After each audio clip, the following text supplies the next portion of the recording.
My paranormal experiences started when I was 8 years old, when my mother and father and I moved into a 100-year-old Victorian home, and strange things started almost from the beginning when we moved in.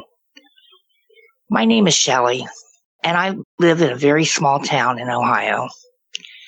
And when I was 8 years old, we lived in a very tiny bungalow home that we rented. And my mother always wanted to own a home of her own. And my father sent her out, said, go find a place. Just buy something you like.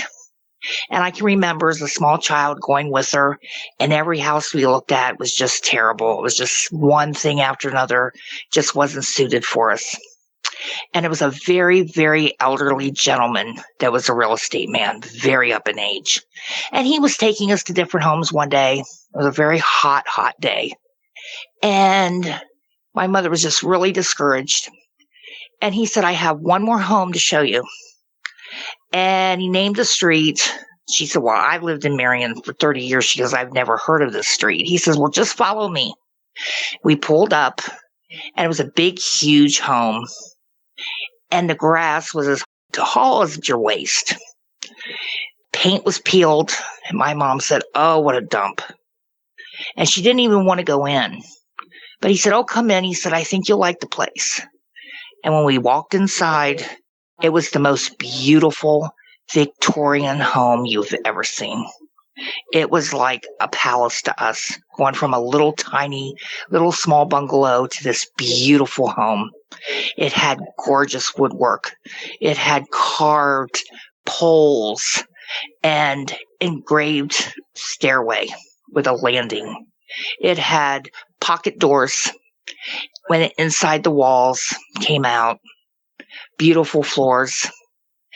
And my mother said, this is the house. She said, this is what I want. So she went home and she told my dad. And he said, go ahead and get it. She said, no. She said, you have to go look at it with me. So we brought him back. And he said, yeah. He said he liked it too. So my mother and father told the real estate agent. She said, we'll take it. Well, a few days later, the old man called and told my mother that another couple had gotten first dibs on the house, and she couldn't get it. And I can remember every night when my mom would come home from work, she would sit at the kitchen table and she would cry. She just wanted that house so badly. And my dad would try to make her feel good. He'd say, you'll find another house. You'll find something like that. And she said, no. She said, that's the house she wanted. And I kept telling her, even as a small child, I just knew in my heart we were going to move there. And I kept saying, Mom, you'll get that house. And she said, no. She said, some other couple got it. Well, one day, the phone rang. And it was that old gentleman, the real estate man. And I said, Mom, I said, he's calling you to tell you you can have that house. And that's exactly what happened. He called and he said, Miss Clark, he said, if you want that house, he said, the other couple can't get it. He said, it's up, you can have it. Well, that was it. We moved in. And we didn't have much furniture because we had a small place. So it was just spacious. It was just huge. And almost from the beginning, little odd things were happening that sure people have heard about from other stories. The typical, you lay a hammer down on a table, you go back to get it a few minutes later, half hour later, and it wasn't there. And you just think, you misplaced it. Then you go back, and there it was. But, you didn't put it together. My dad would accuse me and say, well, you moved my wrench. What would an 8-year-old kid want to do with a wrench? So then he'd find it. We didn't think anything of it. And we purchased the house in the fall. So in the fall, one day my mother was upstairs in the bathroom. We had a big walk-in closet. Most of the rooms did. And the bathroom had a nice walk-in closet and shelves for our towels. And one day my mother went in there early afternoon and the door slammed shut. It's literally slammed shut. And there were no windows open. So she was scared and she came down and she called the police. And she was afraid that while she was out shopping, that maybe someone came in. And this was the days back, this was in 73 actually when we bought the house, that you just didn't lock doors. And she thought maybe someone came in and got scared and locked themselves and shut themselves in the bathroom closet. So the police came and checked and there was no one in there. And my father was upset. He said, you got to quit doing that.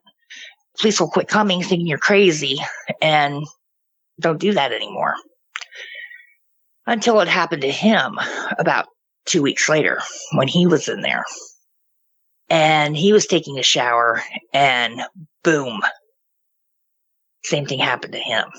And he couldn't explain it. But he was kind of macho and he said, oh, it just must have happened. Something happened, maybe a draft, even though, like I said, no windows were open.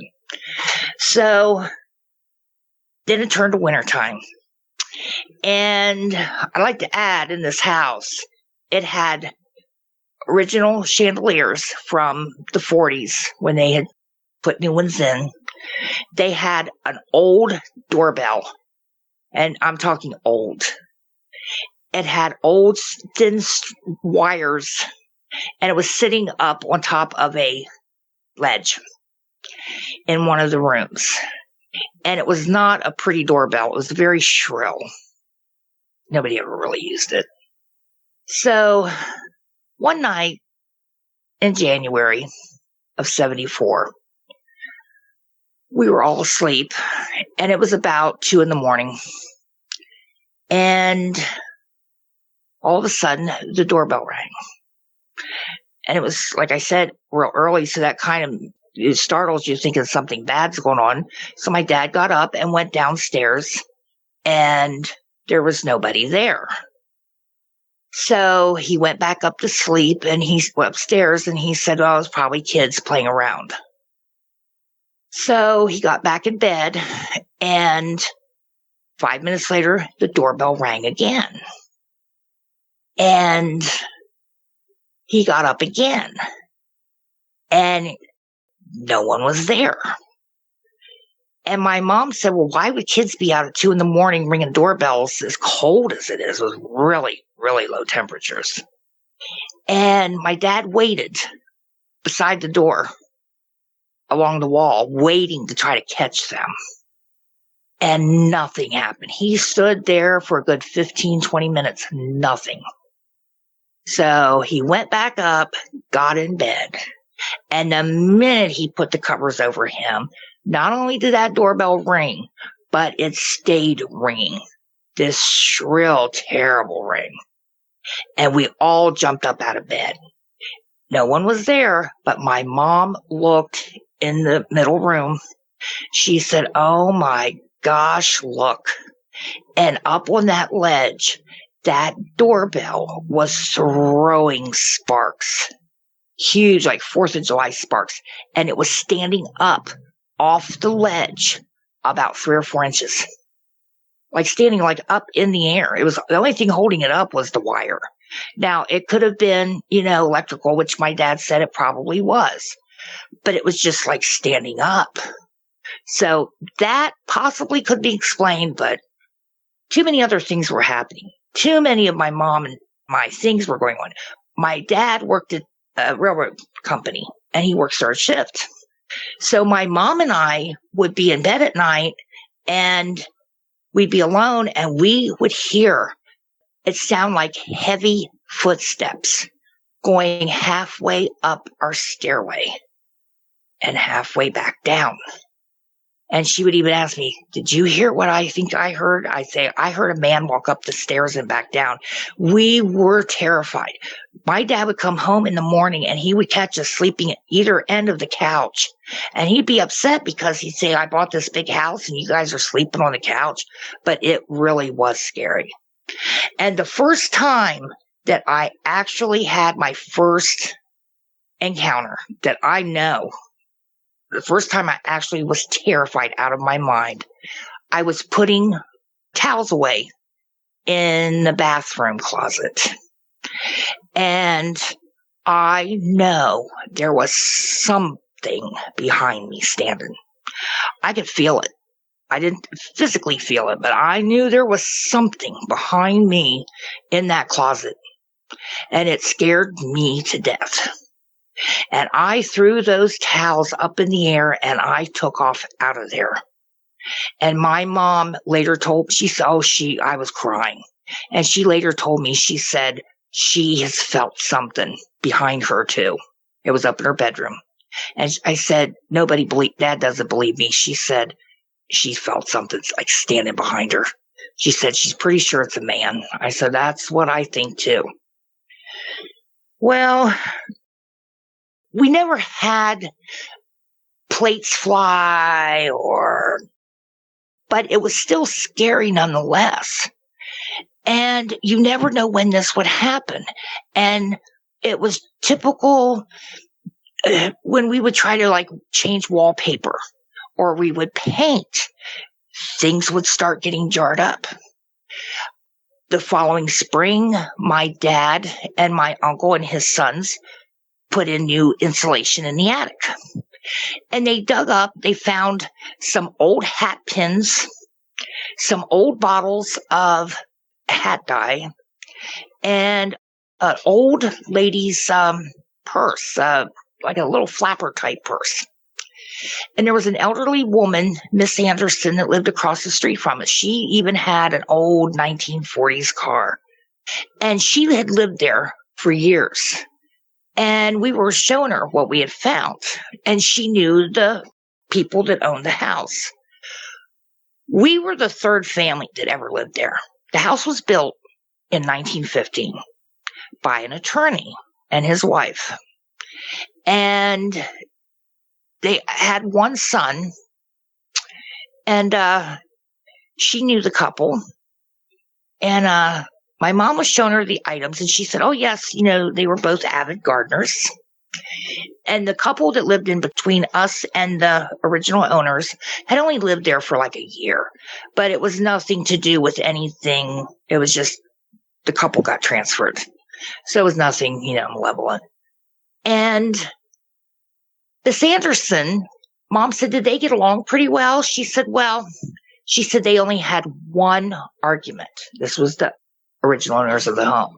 She said they only had one argument. She said, Mr. and Mrs. G, and I'll call him G, Mr. G. She said they had an argument and he had broke his hip and he wanted to build a bathroom downstairs. But Mrs. G would not allow him to because she didn't want her home tore up and redone. So we kind of thought, I wonder if that's any correlation between the bathroom where we're having issues and him. Well, we didn't tell anybody about kind of the goofy things that were going on there. And I've had all kinds of things going on through the years. You never knew when. I would go upstairs one time, like maybe the following year. Once I saw a white rocking chair in the guest room rocking by itself. And of course, I proceeded to take off right back down the stairs. I only saw it to happen one time. Another time, when I was like 13, I heard it sounded like an elderly lady talking upstairs. Like she was talking to someone. And I couldn't make out what she was saying, so I said yes. And when I realized I was the only one home, I sat on the porch till one of my parents came home from work. I lived in Marion, Ohio. And it's also where President Warren G. Harding lived and was from. And his house was one street over from ours. And at one end of our street was a huge home, which is now a church. And it belonged to Mr. George King. And at the time, during the Harding years and before, he was one of the richest men in Ohio. At the other end of the street, an adjacent street, is a beautiful, even bigger Victorian home. It's not even Victorian, it's pre-Civil War. And it has a basement that was part of the Underground Railroad. You have a lot of history where I'm at. And it was actually, my area was called Old Village Marion. And there's a lot of energy there. I'll get back to my home, but back in the late 70s also, my father used to bowl, and he would bowl down in Columbus, our state capital. And we'd have a party every year, big picnic at our home. And he invited a lot of the bowlers that he knew. And there was one gal, and she was very free-spirited. And she had come, and there were a lot of people there. And she came later in the evening. And she walked in. We said hi. Everyone said hi. How are you? She didn't say anything. She said, "Your house is haunted." And my mother looked at her and said, "Well, why would you say that?" She said, "It just is." She said, "I know it is. I can feel it." And she just looked like the type of person that might have, these extrasensory powers. We knew it. My mom didn't say too much. My dad would just scoff at the idea. But I think there were things that he couldn't explain. But as I got older, I realized if I wanted to paint my room and I didn't want trouble, I would say, "Mr. G, do you care if I paint this room, or do you care if I wallpaper?" Nothing would happen. And I have friends that just think I'm crazy, but I know. And then I have friends that do believe, and they believe it also. But I have talked to some of my neighbors, and they have issues like this they feel their home's been haunted. And like I said, it's very active in the area I'm at. But I had 45 years of this, and there were times in the past that I felt someone behind me, but nothing like it was when I was in that bathroom closet alone. And this is why I have always been interested ever since in the paranormal, because I've experienced it. And when I read or hear of other people's stories, and sometimes they have an experience like I've experienced, I get a charge right through my body, because I know they can't be lying, because I felt the same thing, or the same things happened. The typical things start disappearing, or you feel something. And there is an author in Ohio. She's great, Chris Woodyard. And she has wrote a series of books, and she wrote a series called Haunted Ohio. And it's about all kinds of towns and monuments, places everywhere in our state that is got a haunted history behind it. And I've seen her 3 times. I've been very lucky to get to talk to her and ask her questions. And I saw her one time at the library, and I told her, I said, she was talking about a town in Ohio that's supposedly like the most haunted town in Ohio. I said, "Do you think if I went there, I would see anything?" She asked me if I'd ever seen a ghost before. And I told her, "No, never." And I said, "But I felt things." She said, "That is nothing strange." She said, "People also have that ability too, that might never see anything. Some people do."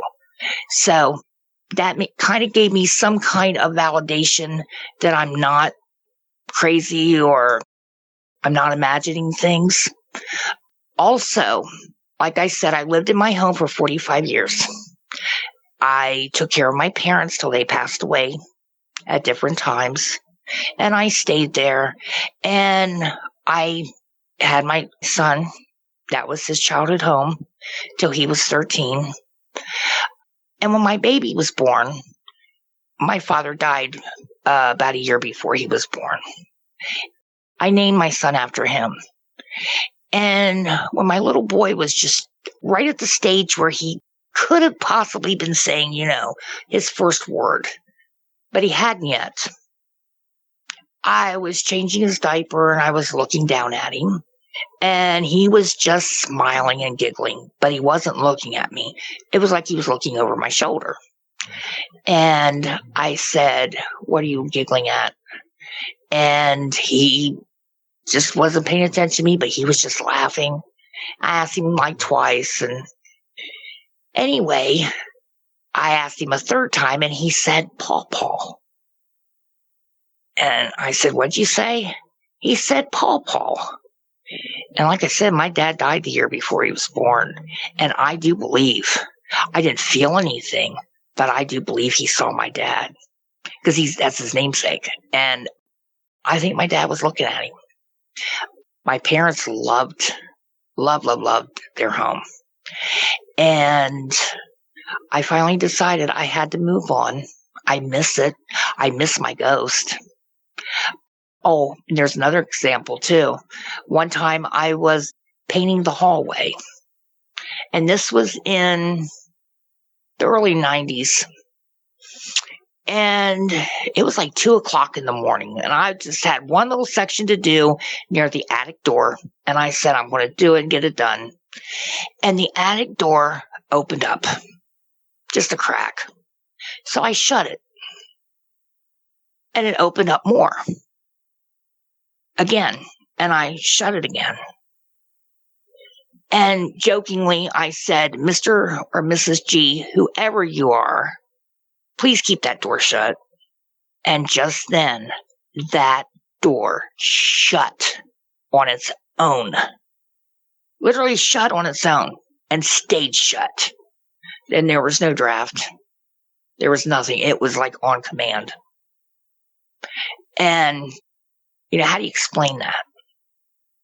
And I was very lucky that nothing malevolent ever happened in that home. My friends and I, when we were teenagers, we would play with Ouija boards, but we joked, we made fun. I mean, we didn't take it seriously. But, we could have brought something in. And we were lucky we didn't. Because now, as I'm older, I see these stories of people that do. And we're very, very lucky that we didn't. We didn't do it all the time, but just like at parties or something. And even just not taking it seriously doesn't mean you can't. So you got to be very careful with stuff like that. And a lot of stuff happened. If you've had a paranormal experience and would like to be a guest on the show, please contact us by going to myparax.com. That's myparaex.com. Thanks for listening.